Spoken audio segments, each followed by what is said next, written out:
Hey, A&P peers, this is Dr. Jones checking in. This is A&P2 lecture test 4 video, I think 12, video 12. And we're starting in the middle of page 19, the beginning of section 24-2, which looks like this at, for me, the bottom of page 19. If yours printed out differently, it might be a little different, but that's what we're looking for. So, the oral cavity. So, how's the food get in your face? It goes in the oral cavity. The functions of the oral cavity: sensory, chewing, this is your mechanical digestion, lubrication, this is the saliva, and the chemical digestion of carbs and lipids, and we will need to know those enzymes before we're done. Notes on anything you didn't remember from lab. I've been putting links, cards in the corner. Nope, that corner. Yep, yep, up there, in that corner, in about all of the videos at about the 1 minute mark. So there should be links to the lab videos in each of these lecture videos. The cards at the back. No, the back should link to the next lecture video. They don't all, but most of them should. Okay. Anyway, there should be a link to the lab videos. The lab videos are public, so you should maybe be able to search this.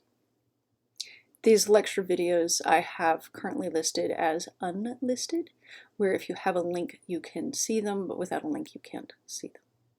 So, because I think we've had this conversation, these pictures are copyright pictures from the book, and I don't have the right to share these online to just everybody, so I'm sharing them with just my current students.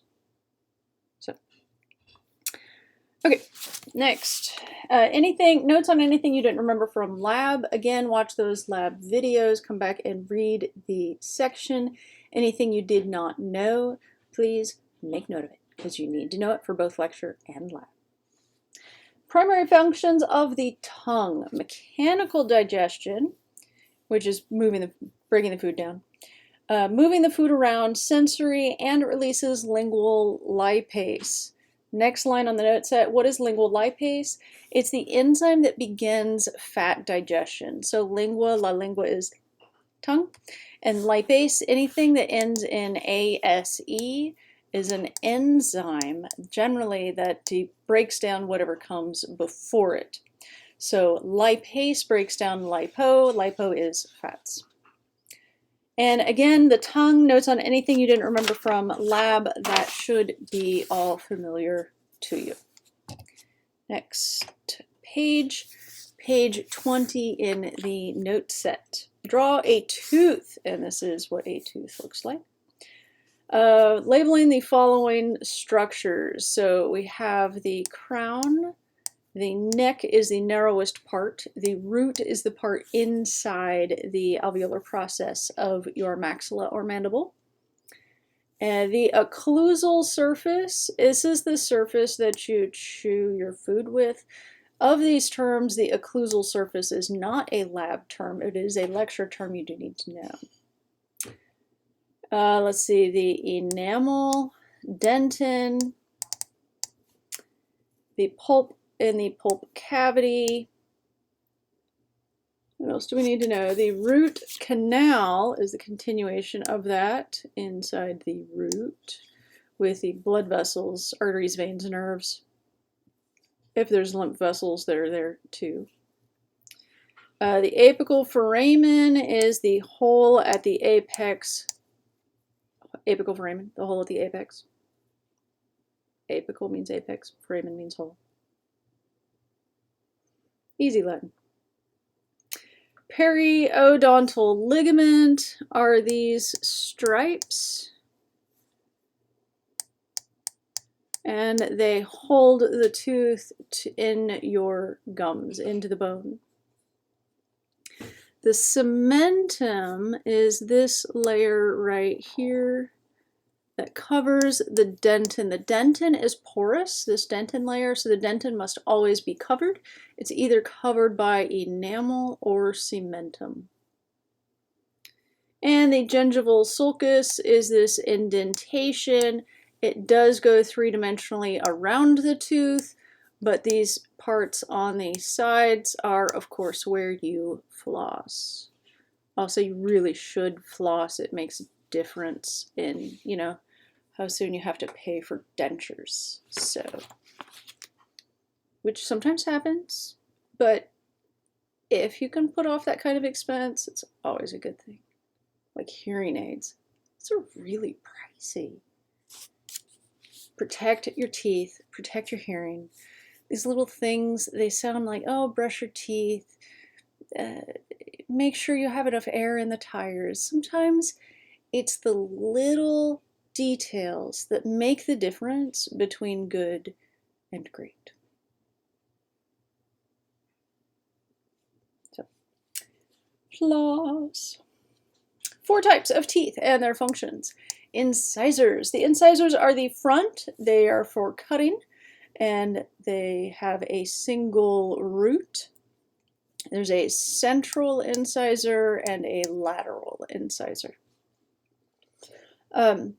You have 2 incisors. So when they do this run through the teeth thing, they do like 1/4 of the mouth, because you've got a top and a bottom, so they split that in half, and then they split that in half, so they go through 1/4. So you have 1 central incisor and 1 lateral incisor in each quarter. So if you multiply that by 4, then you have 4 central incisors and 4 lateral incisors. So how many incisors do you have total? You have 8. So 1, 2, 3, 4, 5, 6, 7, 8. Okay, cuspids / canines / eye teeth are these right here. And they're good for tearing and slashing. And they have a single root. Oh, I need to go back to the root picture. Okay, I'm in the way. Okay, they have a single root. And you have 1 on each quarter of your face. So 1 times 4 is 4. So these are what are normally turned into fangs in the paranormal fiction, except True Blood. And in True Blood, they turned the lateral incisors into the fangs, which was weird. So weird. Like, you've got cuspids right there. Why?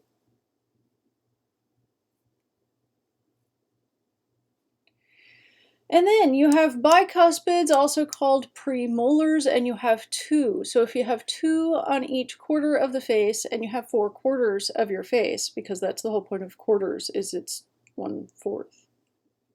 Like there's 4 quarters in a dollar, because each quarter is 1/4 of a dollar.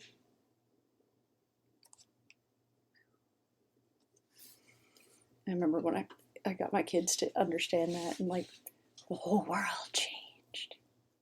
So much fun. Okay, so if there's 2 times 4, then you have 8 total. And then the molars, oh, and these can have 1 root or 2 roots. And then the molars have 3 roots. They can have 4, so at least 3. Molars have at least 3 roots on each quarter, so 3 times 4 is 12. And this last molar is the wisdom tooth. So it's not 3 molars plus the wisdom tooth, it's 3 molars including the wisdom tooth. The wisdom tooth is the last of the molars. And some people don't have it, so that's cool too. All right. Okay, so these are the deciduous teeth. They are the baby teeth. And then the permanent teeth are the adult teeth. Okay, so that's all about teeth. All right, salivary glands. You have 3 pairs of salivary glands. Normally I would wait for y'all to write this down, but I can't see you writing, so I have no idea how long this is taking. I'm assuming, since it's a video, that you're just going to pause it. And then we'll come back and talk about it. So here we are. We're back. We're talking about it. All about, oh man, this is out of order, isn't it? All about saliva. This isn't even...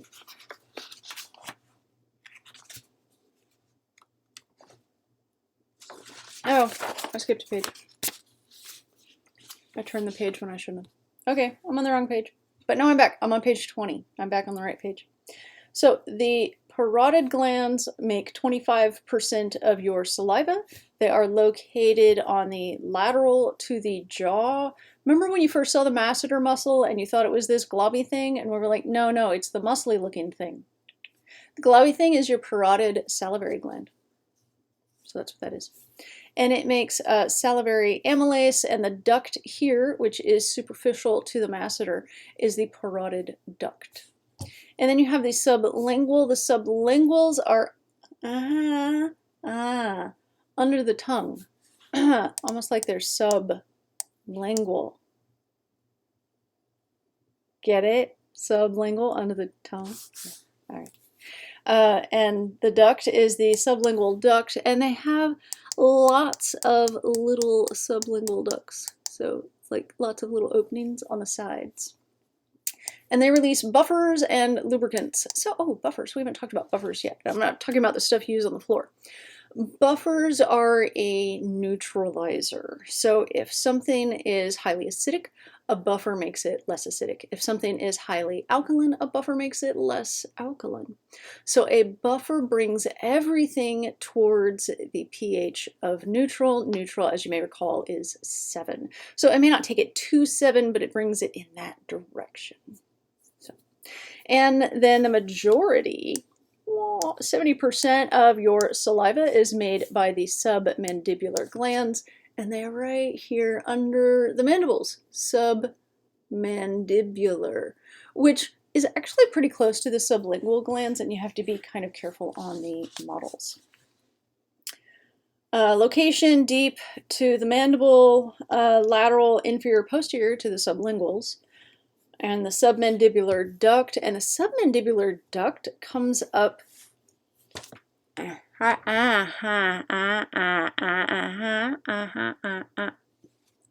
that's where the submandibular ducts come out. So if you know anybody that can gleek, that's what that is. It's saliva from the submandibular glands coming out of the submandibular ducts, which come out right here on either side of the lingual frenulum, which we will learn here in a second. And that 70% includes buffers, mucins, which absorbs water to make mucus, and salivary amylase, which we are about to talk about to define, about to discuss. Yeah. Salivary amylase is an enzyme that digests complex carbs. We talked about the cracker in the mouth and how to dissolve. That's the salivary amylase. And mumps is a virus that targets these parotid glands. The year ahead of me, there was a bad batch of mumps vaccine in my town. And most of the people I knew that were a year older than me had had mumps. And it sucked. And they swole up, and they got over it, and they were fine. So when you have a small area that gets some of these diseases, then you get the 99%, which is, it sucks for a couple of weeks, and then they get better and they're fine.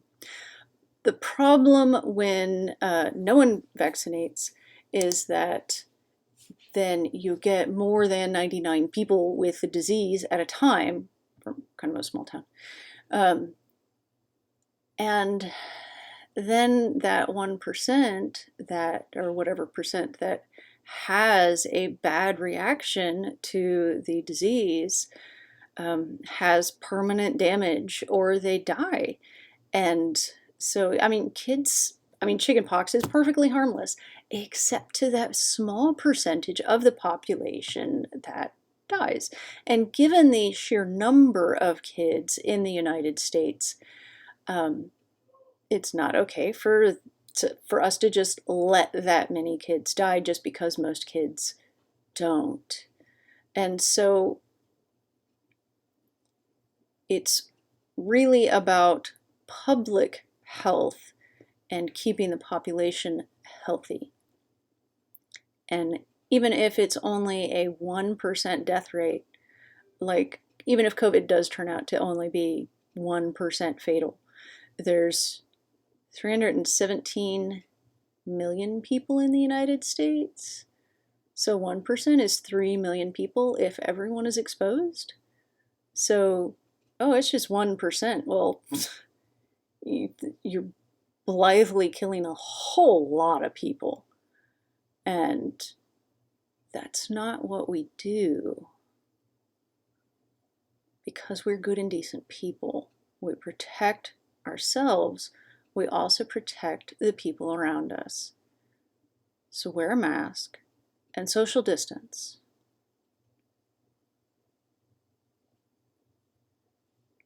Third blank means I really mean it. Okay. I keep seeing that, but it's just 1%. But it's just old people that die. Like, seriously? You just said that.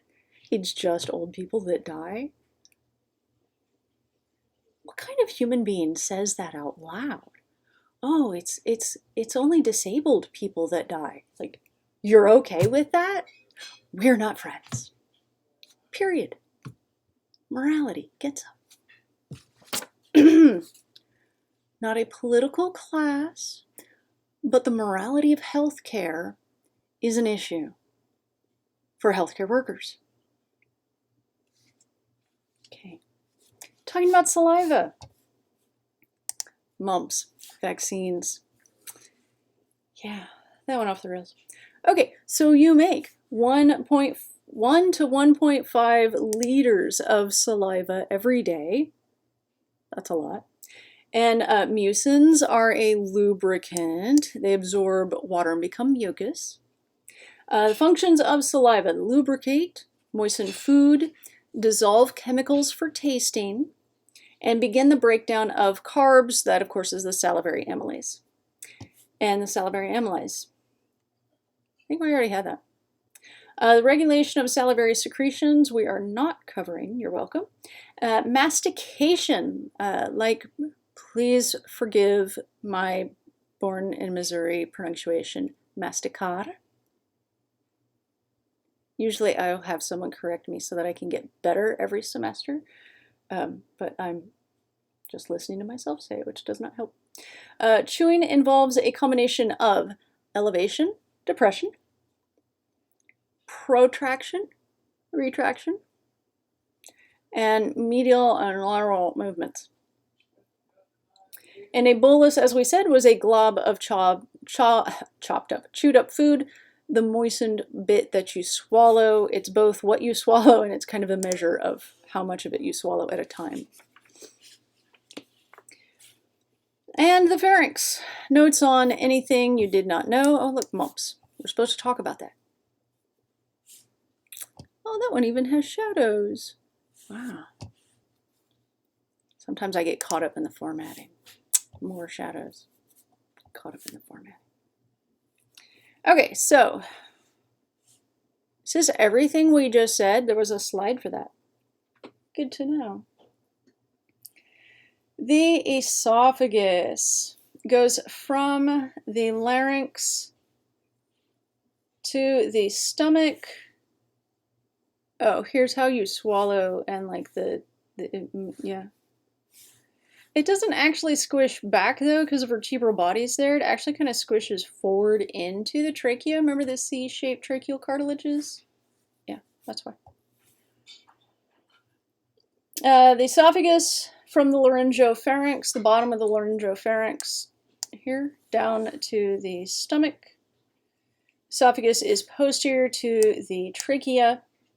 The esophageal hiatus is right here where, timer, the esophagus punctures through the diaphragm. We'll finish this page. And that's where you would get a hiatal hernia, where sometimes the stomach pushes up through the diaphragm and enters the thoracic cavity and then puts pressure on the heart and lungs, which they say is so uncomfortable. So uncomfortable. So that sounds terrible. The major layers of the esophageal wall are all the major layers of all of the digestive tract. You've got the mucosa, the submucosa, the muscular layer, and the adventitia. Because we're north of the diaphragm, superior to the diaphragm, we're in the thoracic body cavity for the esophagus. So there is no serosa because the serosa is the visceral peritoneum. And deglutition is the word for swallowing. So mastication is chewing and deglutition is swallowing. So we will start the next video on the top of page 22 with section 24.4, the stomach. So thank you as always for tuning in. The education must go on. This has been A&P 2, lecture test 4, video poop 12. And we did we do 19 and all of 20 and all of 21 in one video? I think I put the timer for later this time. And then we will come back with page 22.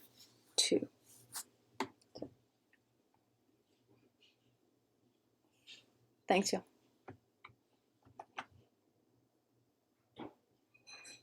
I don't think that did anything. Let's try that again. No.